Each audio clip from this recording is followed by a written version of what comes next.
प्रिय शिक्षार्थियों, NIOS के स्टूडियो में आपका स्वागत है। मैं प्रोफेसर संतोष अरोरा अधिगम संसाधनों के प्रकार, संग्रहालय, फिल्में और इंटरनेट पर आज आपके साथ चर्चा करूंगी। आज सबसे पहले हम बात करेंगे संग्रहालय की। संग्रहालय वह स्थान है जहां विषय संबंधी वस्तुओं को संग्रहित किया गया हो। प्राय संग्रहालय 3 प्रकार के होते हैं: राष्ट्रीय संग्रहालय, प्रादेशिक संग्रहालय और स्थानीय संग्रहालय। एक शिक्षक अपने विद्यालय स्तर पर भी संग्रहालय की स्थापना कर सकता है। संग्रहालय शिक्षण अधिगम प्रक्रिया में अपनी उपयोगिता रखते हैं। इसके द्वारा छात्र में बौद्धिक और सांस्कृतिक विकास होता है।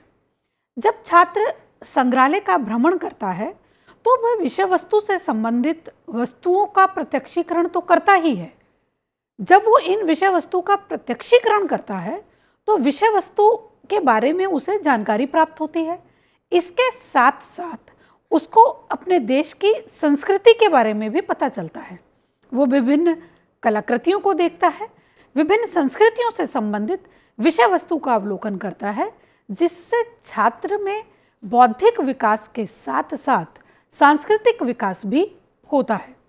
कक्षा में सीखे हुए ज्ञान का सहसंबंध वास्तविक जीवन से छात्र संग्रहालयों के माध्यम से कर लेता है।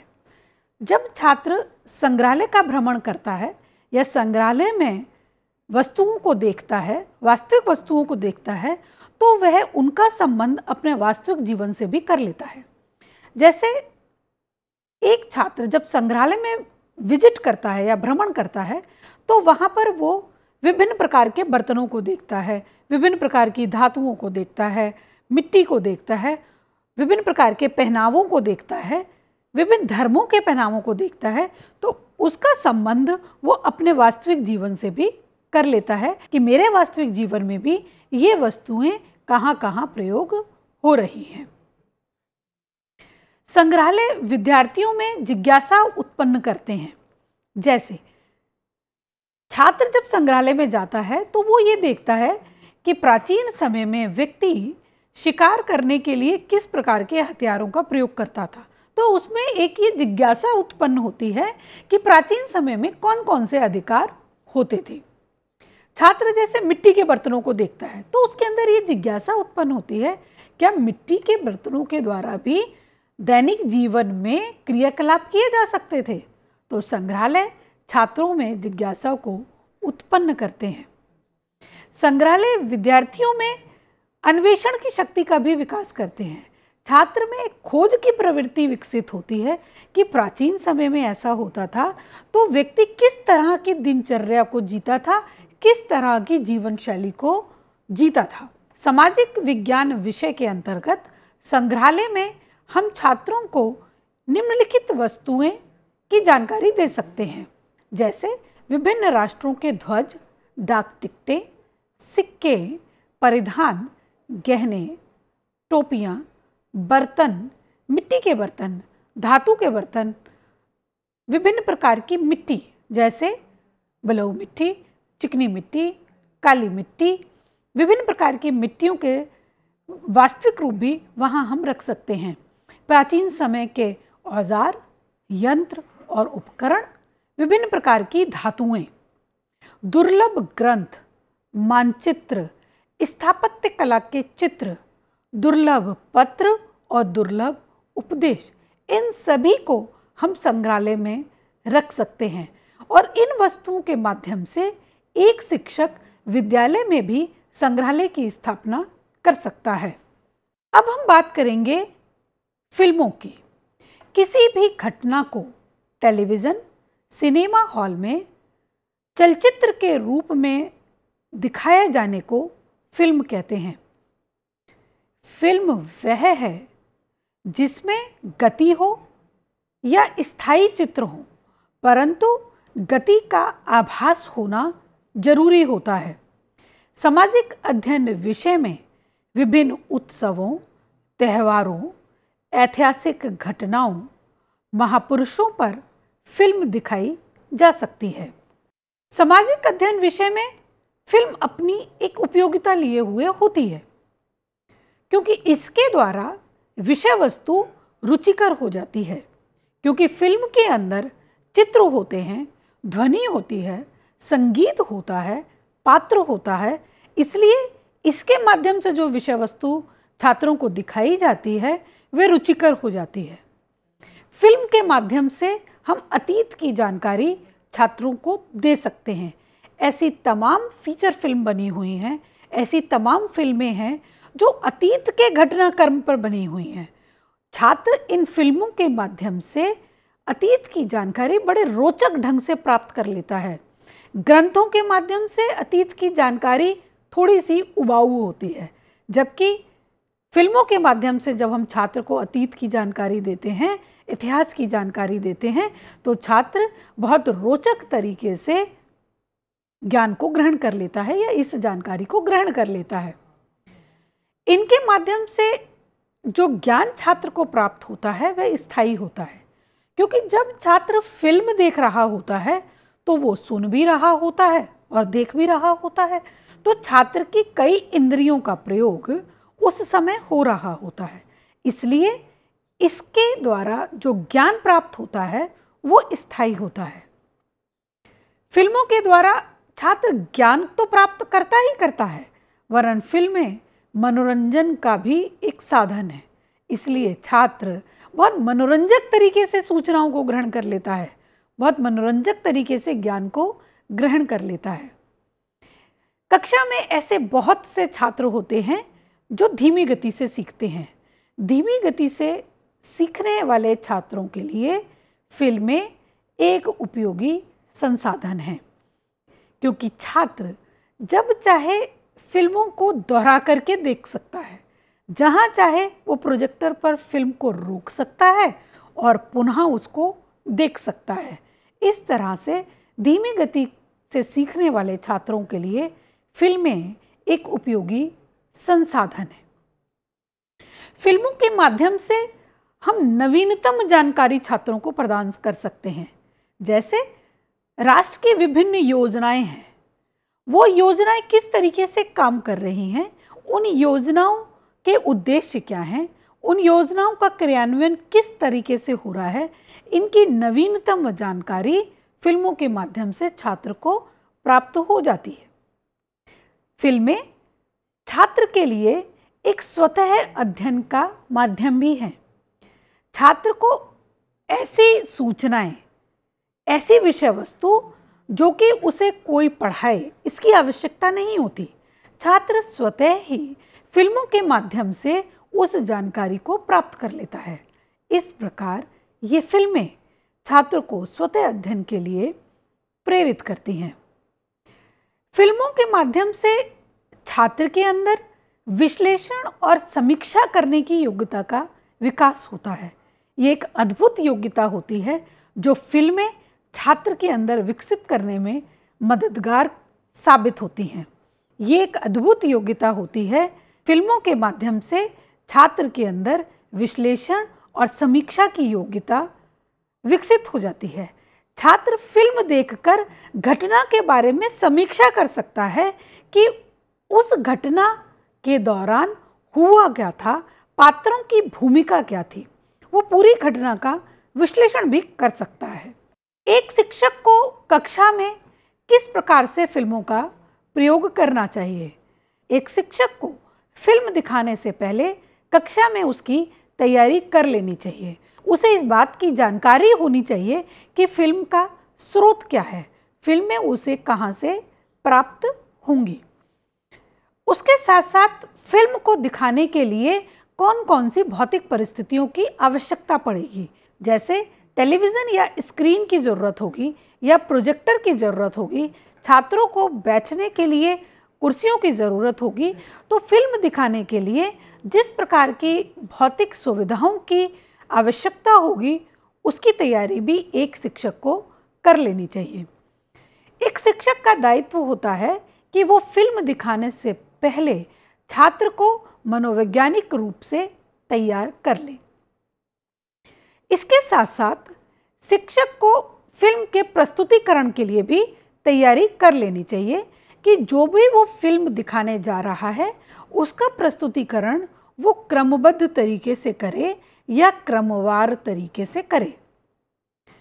दूसरी बात, वो बीच बीच में फिल्म को रोक करके छात्रों से प्रश्न पूछे, और प्रश्न पूछे वह जहां उसे अनुभव हो कि छात्रों को यहाँ व्याख्या देने की ज़रूरत है वहाँ वो व्याख्या भी दे। वह छात्रों को इस प्रकार के निर्देश दे कि यदि फिल्म के दौरान उनको कोई प्रश्न, कोई जिज्ञासा यदि उनके मन में है तो वो उसे नोट करता चले। फिल्म दिखाने का तीसरा चरण होता है फॉलोअप या अनुवर्ती। इसके बाद वह मूल्यांकन करे। वह छात्रों ने जो प्रश्न नोट किए थे उनकी जिज्ञासाओं को शांत करे। वह विचार विनिमय करे। छात्रों के बीच में उस फिल्म से संबंधित एक परिचर्चा, एक डिस्कशन भी शिक्षक आयोजित करवा सकता है। फिल्म एक उपयोगी संसाधन है, परंतु विद्यालय में हम लोग फिल्म का प्रदर्शन नहीं कर पाते। उसके प्रमुख रूप से 3 कारण हैं।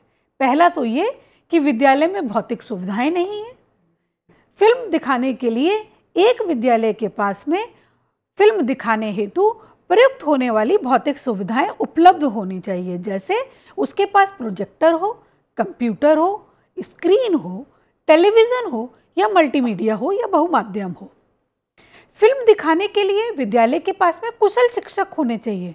ऐसे शिक्षक होने चाहिए जिसको ये पता हो कि फिल्म कहाँ से प्राप्त होगी, वह फिल्म से संबंधित उपकरण कैसे चलाए जाते हैं। कुशल शिक्षकों की ज़रूरत होती है। दूसरा, शिक्षक को ये भी पता होना चाहिए कि मूवी प्राप्त करने के स्रोत क्या हैं, फिल्म कहाँ से प्राप्त की जा सकती है। फिल्में केंद्र व राज्य शैक्षिक संस्थानों से प्राप्त की जा सकती हैं, पर्यटन विभाग से प्राप्त की जा सकती हैं और दूतावास से भी प्राप्त की जा सकती हैं। अब हम बात करेंगे इंटरनेट की। इंटरनेट एक अंतः नेटवर्क प्रणाली है जिससे छात्र दुनिया के हर कोने से जुड़ जाता है। इंटरनेट कंप्यूटर आधारित अधिगम संसाधन है जिसके द्वारा संप्रेषण आसान होता है, तेज होता है और कम खर्च वाला होता है। इंटरनेट के द्वारा छात्र वेब आधारित अधिगम प्रक्रिया में एनिमेशन, खेल, ऑडियो, वीडियो, क्लिपिंग व सिमुलेशन के माध्यम से सीखता है। इंटरनेट सामाजिक अध्ययन विषय के लिए अत्यंत उपयोगी साधन है, क्योंकि इसके द्वारा जो विषय वस्तु प्रस्तुत की जाती है वह सरल होती है, या इंटरनेट अधिगम को सरल बना देता है, क्योंकि इसमें विषय वस्तु चित्रों के माध्यम से प्रस्तुत की जाती है। वह विषय वस्तु को प्रस्तुत करने के लिए कई वेबसाइट होती हैं। छात्र कई वेबसाइट पर जाकर के विषय वस्तु को ग्रहण कर सकता है, और जो विषय वस्तु प्रस्तुत की जाती है वह लिखित रूप में तो होती ही होती है, साथ ही साथ फिल्मों के रूप में भी यहाँ पर विषय वस्तु रखी जाती है, या वीडियो के रूप में भी विषय वस्तु रखी जाती है। इसलिए सीखे जाने वाली विषय वस्तु सरल हो जाती है। इंटरनेट के माध्यम से विषय वस्तु रुचिकर भी हो जाती है। ये अध्ययन और अधिगम को रुचिकर बना देता है, क्योंकि इसके माध्यम से छात्र अपनी ज्ञानेंद्रियों का प्रयोग करता है, इसलिए विषय वस्तु रुचिकर हो जाती है। इंटरनेट के माध्यम से छात्र आत्मनिर्भर बन जाता है। ये जरूरी नहीं है कि छात्र को कोई सिखाए या उसके सीखने में कोई मदद करे।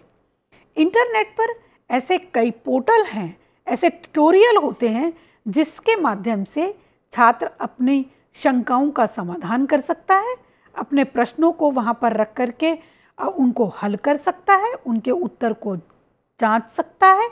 इसलिए छात्र स्वतः ही सीखने का प्रयास करता है। इंटरनेट असीमित ज्ञान का भंडार है।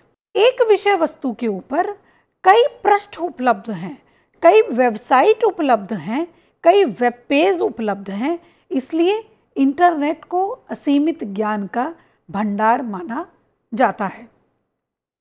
इंटरनेट के माध्यम से सूचनाओं का तीव्र आदान प्रदान होता है। एक क्लिक में ही एक संस्थान की सूचनाएं दूसरे संस्थान तक और विश्व के किसी भी कोने तक पहुंच सकती हैं। सूचनाएं बहुत तीव्र गति से भेजी जा सकती हैं इंटरनेट के माध्यम से। छात्रों के मध्य सूचनाएं, आंकड़े, ग्राफिक्स, ध्वनि, सॉफ्टवेयर, पाठ्य सामग्री का आदान प्रदान हेतु इंटरनेट की विभिन्न सेवाओं का प्रयोग होता है। इंटरनेट की एक सेवा है इलेक्ट्रॉनिक मेल, जिसे हम ईमेल के नाम से भी जानते हैं। छात्र अपने दस्तावेज, पत्र, संदेश को एक व्यक्ति से अन्य व्यक्तियों तक व एक जगह से दूसरी जगह तक भेजने के लिए ईमेल एड्रेस का प्रयोग करता है। इसके लिए उसको एक सर्वर की आवश्यकता होती है। जैसे ये सर्वर जीमेल हो सकता है, याहू, रेडिफ और हॉटमेल हो सकता है। इंटरनेट के द्वारा जो दूसरी सेवा हमें प्राप्त होती है वह है वर्ल्ड वाइड वेब, जिसे हम WWW के नाम से भी जानते हैं। किसी संस्थान द्वारा उसकी जानकारी, उसके आंकड़े, उसके द्वारा आयोजित होने वाले कार्यक्रम हेतु वेब पेज बनाए जाते हैं। इसके द्वारा सूचनाएं छात्र ग्रहण करता है। तीसरी सेवा जो हमें इंटरनेट के माध्यम से प्राप्त होती है वह है ई-कॉमर्स। संप्रेषण व सूचनाओं के क्षेत्र में जो कार्य ईमेल द्वारा किया जाता है, व्यापार के क्षेत्र में वही कार्य ई-कॉमर्स के द्वारा किया जाता है। जैसे ATM, online billing, railway ticketing, bank से पैसे निकालना और जमा करना। इंटरनेट के द्वारा हमें एक सेवा सामाजिक मंच के रूप में भी प्राप्त होती है। इसके माध्यम से हम अपने मित्रों के विचारों को जान सकते हैं, अपनी ऑडियो और वीडियो और फोटोग्राफ शेयर कर सकते हैं। ये एक सामाजिक मंच है जिस पर हम अपने विचारों को अन्य साथियों के साथ, अपने मित्रों के साथ और एक समुदाय के साथ समूह बना करके बांट सकते हैं, जैसे फेसबुक, ट्विटर, इंस्टाग्राम। इस प्रकार से फिल्में और इंटरनेट के माध्यम से हम सामाजिक विज्ञान विषय के विषय सामग्री को सरल बना सकते हैं, बोधगम्य बना सकते हैं और रुचिकर बना सकते हैं। धन्यवाद।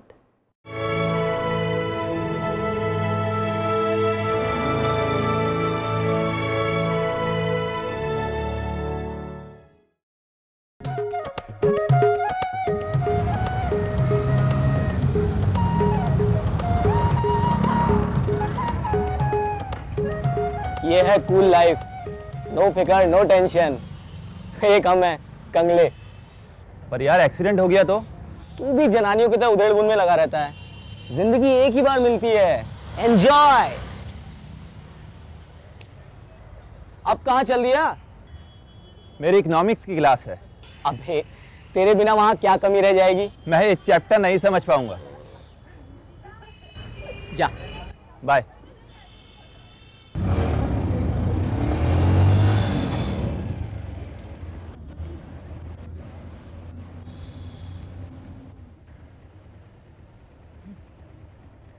और बगला भगत।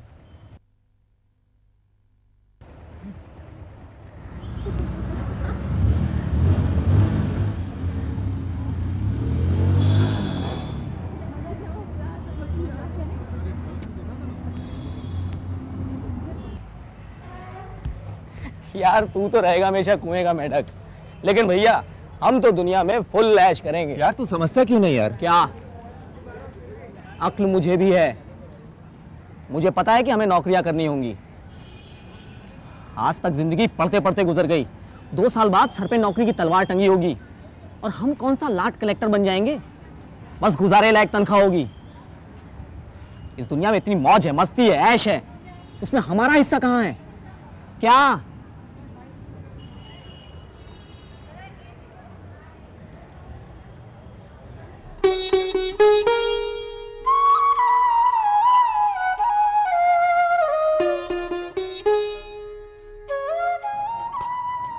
ले बेटा खा। चाची जी, आप सुबह से रात तक काम करती हैं, थक नहीं जाती? हाँ, थक तो जाती हूँ बेटा, पर क्या करूँ, अब तो सुरेंद्र की बहू ही आकर के आराम देगी। बहू क्या ऐसे ही आ जाती है? खर्चा करना पड़ता है, बहुओं को कुछ देना भी पड़ता है। अरे मेरी बहू आए तो सही, मैं उसे सोने की चूड़ियां पहनाऊंगी, सोने की। हाँ, अरे मोबाइल क्या देख रहा है?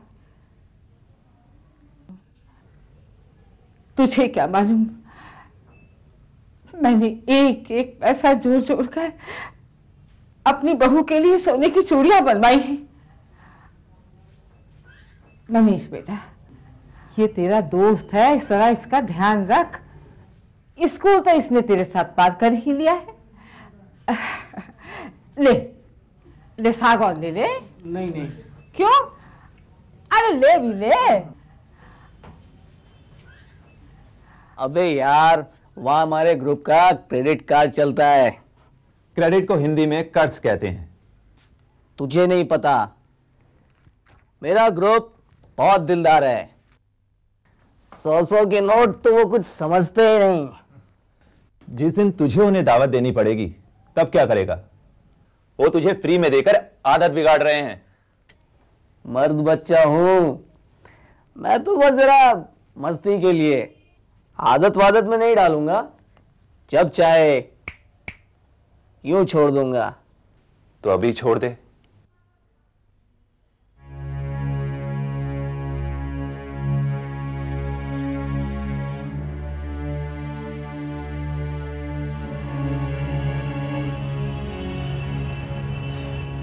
क्या हुआ? मना कर गया। मैं तो पहले ही कह रहा था, गोली मारो उसे। इसकी भेजे में बात नहीं आएगी, इसकी किस्मत में खुश रहना नहीं लिखा है।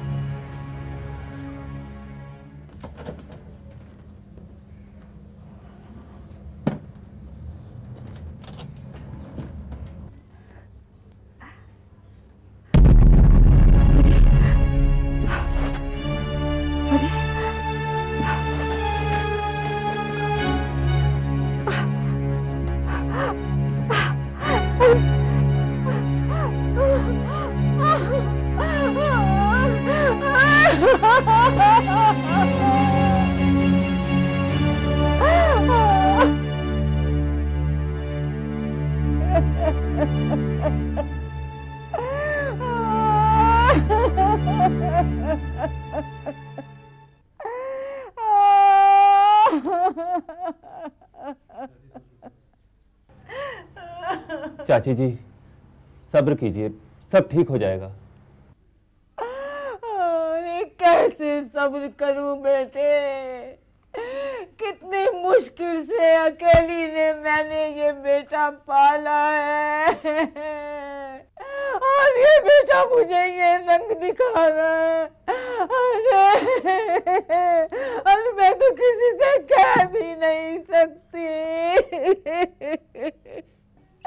न जाने कैसे कैसे पैसे जुटा के मैंने इसकी बहू के लिए चूड़ियां बनवाई थी। बहू के लिए बनवाई थी ना, बेटे ने ले ली तो क्या आफत आ गई? अरे नास पीटे, अरे तू चला जा, एक तो चोरी, ऊपर से सीना चोरी। मुझे अपने घर में बाहरी लोगों का दखल पसंद नहीं। आप जाओ। अरे अरे ओ सत्यानाशी, चुप हो जा।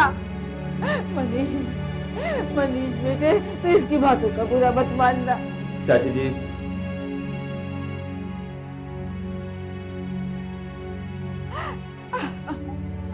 बहुत बुरा किया तूने, तूने बहुत बुरा किया। डॉक्टर साहब, मेरे बच्चों को बचा लीजिए। आप थोड़ा सब्र रखिए, चिंता ना करिए, हम अपनी तरफ से पूरी कोशिश करेंगे। सुरेंद्र, हम आपको 15 दिन के लिए इस सेंटर पे रखेंगे। दवाइयों एवं बातचीत द्वारा हम आपका इलाज करेंगे, पर एक बात का ध्यान रखना होगा, दवाइयों से इस आदत से छुटकारा नहीं मिल सकता। इसके लिए आपको अपना आत्मविश्वास बढ़ाना होगा, और अगर इस आदत को छोड़ने की तुम मन में ठान लो तो दुनिया की कोई ताकत आपको रोक नहीं सकती। इस बात को हमेशा ध्यान रखें।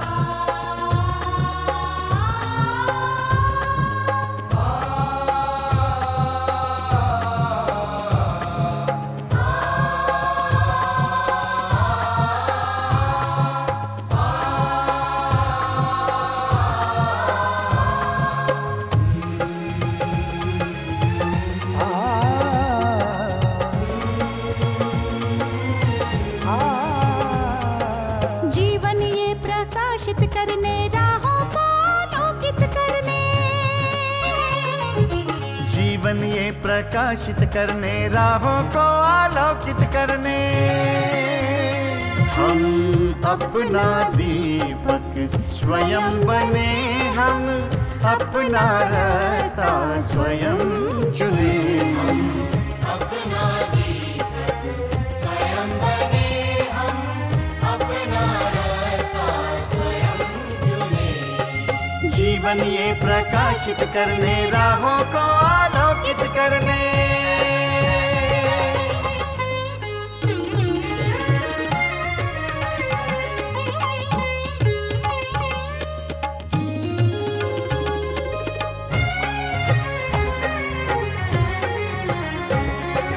धन साधन समय की सीमा से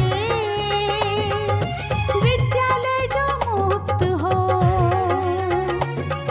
धन साधन समय की सीमा से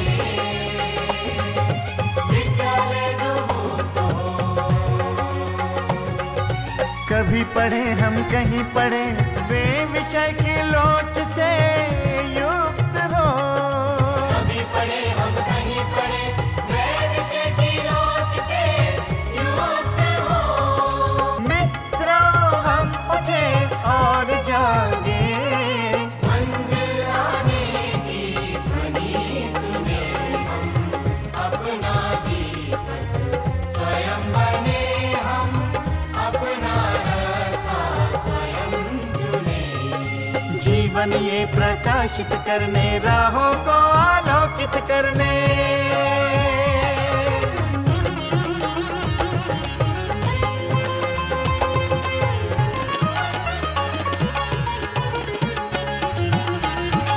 राष्ट्रीय मुक्त विद्यालय का है द्वार खुला सबकी खातिर। शिक्षा परीक्षा का बार ही क्यों मिलता फिर शिक्षा परीक्षा का अवसर एक बार ही क्यों